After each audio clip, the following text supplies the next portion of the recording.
Inside the TA hall at Huyton, Donald Wilgoose on the right, the returning officer, and the mayor, watching over 60 counters who are already hard at work here on the first sort-out of the voting slips.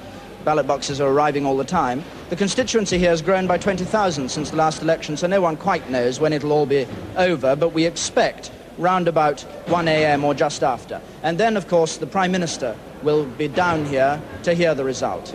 This is David Dimbleby at Huyton.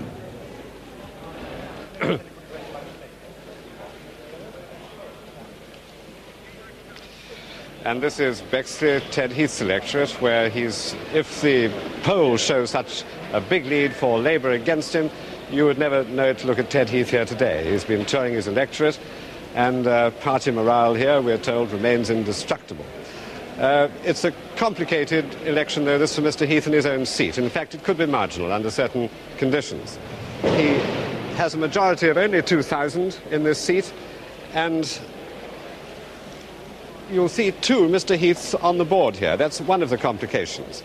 In fact, this is, earlier on, if not today, proved a serious worry to the Tory party agent here.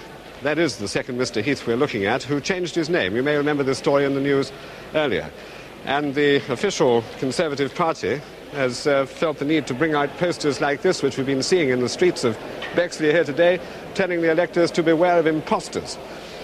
Now, that's one of the complications, that if people aren't wary as they go into the polling booths, there may have been a seepage of votes away to this other Mr. Heath. Another thing is that there's another independent candidate here running on the immigration and common market issues, both of which, of course, are issues aimed at Mr. Heath himself. So with a majority of only 2,000 and needing only a 2.2 national swing to go against him, this could be close here at Bexley. The essence of tonight's story will be told on the State of the Parties Board. By tomorrow, this board will show the composition of the new House of Commons. To be sure of a bare majority over all other parties, the winning party must get 316 seats of the 630 at stake. As the results come in, we'll be especially watching the top right-hand corner of the board, gains and losses. This is the real battleground. To knock out Labour's overall majority, the Tories must inflict on them 33 net losses. And to secure an overall majority for themselves, the Tories must make 53 net gains. Well, now, let's take a look at what the opinion polls had to say finally about the prospects as they saw them. Frankly, they were all over the place, and quite possibly one or two may be on the chopping block by tomorrow.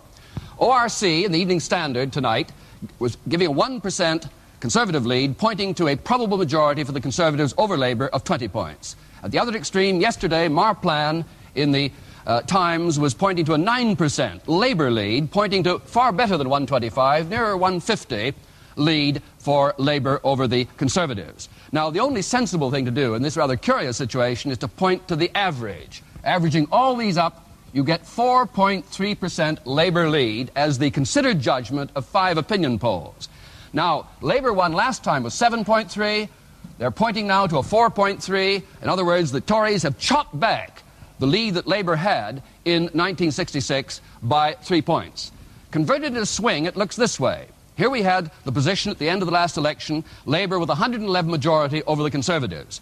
Now, the opinion polls on average are saying a 1.5% Tory swing. They've cut back Labour a bit since 66, pointing again to a 70-seat lead for Labour over the Conservatives. But what Ted Heath needed to get was a 3.3% swing to knock out Labour's majority, or a 4.3% swing to give the Conservatives an overall majority. That's what he will be watching. Can he do it, in spite of what the opinion polls have said, in the battle that begins in a few moments' time? The opinion polls are on the chopping block. If they go wildly out, equally, every expectation will be foiled if the Tories can do what's required to get that position. Cliff. In the next few minutes, we'll be watching Salford West, which aims to declare at about 6 minutes past 11, and Cheltenham at about 10 minutes past 11, so a race is on there. We'll keep our eye on that for you and go there immediately it happens. The polls that Robert Mackenzie's been talking about may be right or wrong, but they're always based on how people say they intend to vote. They may use their vote and they may change their minds. Now we're going to try something entirely new. We're going to try and predict the first result by a new and admittedly untried method. Nicholas Harman. What all the other polls have been doing is asking people how they were going to vote. What we've been doing all today is asking people how they had voted after they'd voted. The people we asked were the electors of Gravesend.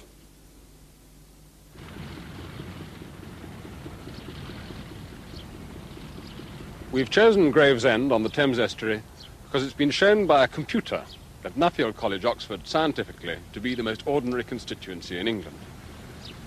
And election night is the night when the most ordinary constituency in England is likely to speak with the true voice of the nation. Gravesend constituency is typical in every way. It's got typical housing, typical cars and typical traffic jams. It's got typical shops with typical prices. People of Gravesend are in the right proportions too, just about the normal numbers of commuters, young voters, immigrants, housewives, pensioners, perhaps even politicians. Gravesend's apparently got just the right number of fields and of people who work in them. It's got big industry along the Thames, just the right amount, says the computer. And Gravesend's 80,000-odd typical electors usually do vote the way Britain votes. They went Conservative in the Tory 50s, Labour by a whisker in 64, Labour more generously in 66. If you know how Gravesend votes, you know how the nation votes. We've been trying to find out. We're doing a survey just to find out what the country might vote. We found out in years that the way this constituency goes, the country normally goes that way. Do you mind just putting... And now the first result, the result of our own poll at Gravesend as the polls closed at 10 p.m. The result, Conservatives in the lead. Conservatives 46.4%, Labour 45.4%. That's Labour 1% below. The Liberals 8.2%. That's just roughly a tiny bit worse than they did last time. If repeated all over the country, that would mean a swing of 4.4% to the Conservatives, giving them a small but decisive majority in the next House of Commons. Now, it is worth noticing that 24% of the people we asked at Gravesend believe in the secrecy of the ballot. They refuse to answer our market researchers' questions, but still, the Gravesend experiment could give us a first indication of what the result might be of the general election 1970. Back to Cliff. Well, not back to me really, but to David Butler. I wonder what you make of those figures. Well, certainly, if Gravesend was a tie, the country would be an absolute dead heat between the parties on this. The Conservatives would get 318 seats, just over the amount needed to give them a clear majority in the House of Commons.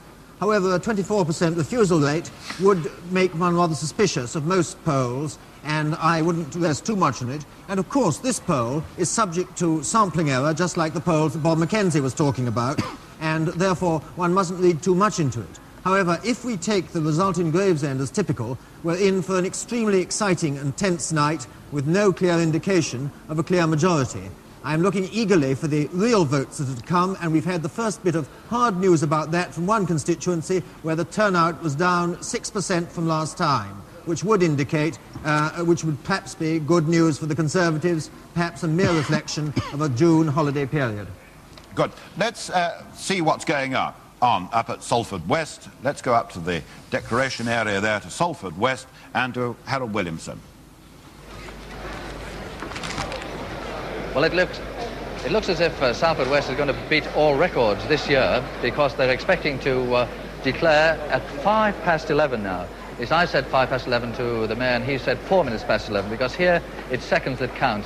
They had a secret weapon here. Included among the people counting behind me, they involved a lot of children. They took 60 school children from the grammar schools here, and perhaps it's their nimble fingers above everything else that's produced this quick return. But it is a small town, it's 150,000, and it's very compact, so there's not very far for the boxes to come. So we're expecting a result now in, by my watch, 3 minutes. Harold Williamson, Salford West. We won't lose sight of you, Harold Williamson, I may say, and we'll now catch a glimpse of James Burke, who was sitting in unfamiliar surroundings down at Cheltenham. James Burke, how quickly is Cheltenham going to declare down there? Well, Cheltenham reckon that they're going to get it out first like they've done in the last two elections. The first ballot box came through the door here to the town hall about 10:05, and it's pretty well close to finishing now. They're expecting a very heavy poll, but because the constituency is very compact and the furthest polling booths are only 3 miles away, the returning officer's told me that he reckons that Cheltenham's going to come up with an answer at 10 minutes past 11. James Burke, Cheltenham. Well, there's one other, as it were, horse in this race, and that's down at Guildford, where Dennis Toohey is. Dennis, how are they getting on down at Guildford?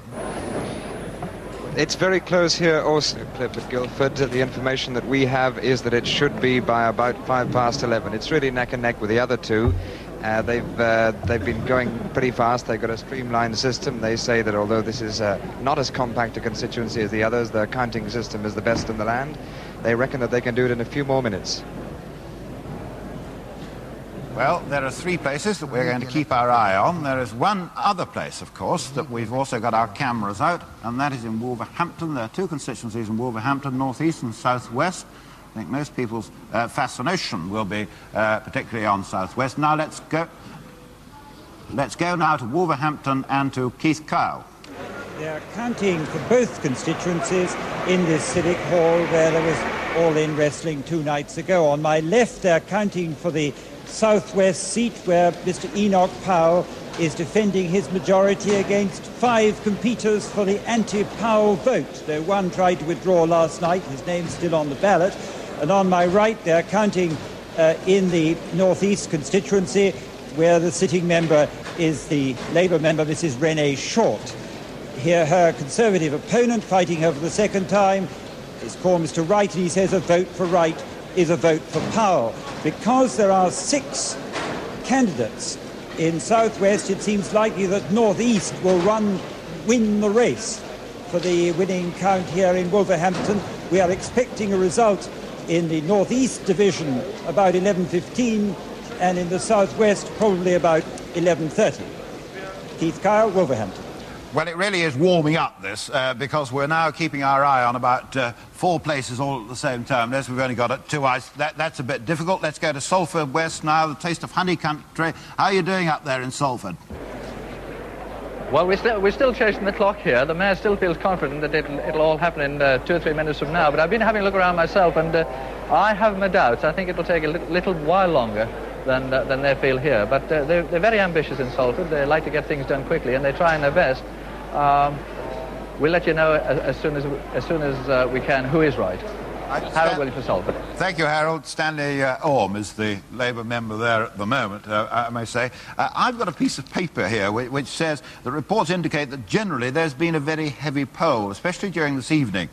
Well, I'm always sceptical about these very heavy poll stories, because nobody really, unless they've actually got detailed figures, can know the difference between 72% or 75% of people passing the doors of the polls. We've had 2 reports in now from individual constituencies, turnout supposedly down 6% in Guildford, down 3% in Wolverhampton North East. And these are the 2 figures we've so far got down the lines. So, but I think one ought to explain the effect of turnout really on the electorate and how people vote. Really. Well, the trouble about we don't know about what causes a drop in turnout. The register a little older than it was last time, so there might be rather fewer people able to vote. A few more people have died since the register was compiled in a June election compared to a March election. And also there are people away on holiday. But there's also the assumption that many people have that apathy hurts the Labour Party. It's more likely that Labour Party supporters stay away than that Conservative Party supporters stay away. The evidence on this is somewhat mixed, but the polls before the election were showing Conservatives were more determined to vote, and so it's supposed drops in turnout do help the Conservatives, or maybe thought to. However, the reports we've had have been from, relatively speaking, safe seats. And I think that we may find that the turnout holds up, as it did in 1966, in the marginal seats, but not in the safe ones. Well, I think that Guildford might well be winning this race at the moment. Let's go down to Dennis Toohey. How are they doing down there, Dennis? I don't know whether we're winning or not, but the latest news, Cliff, is 4 minutes. I got that just about a minute ago, so that should be 3 minutes. 3 minutes to go to the Guildford result.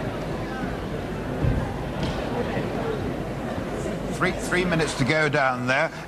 What are the indications about the poll down there, Dennis? The poll indication here is 72%, which is roughly what was expected. Neither remarkably large nor remarkably small, so they say here. This is out of an electorate of 68,000, up from 61,000 odd in 1966. 72% poll, that is to say 49,000 votes cast. And as I say, that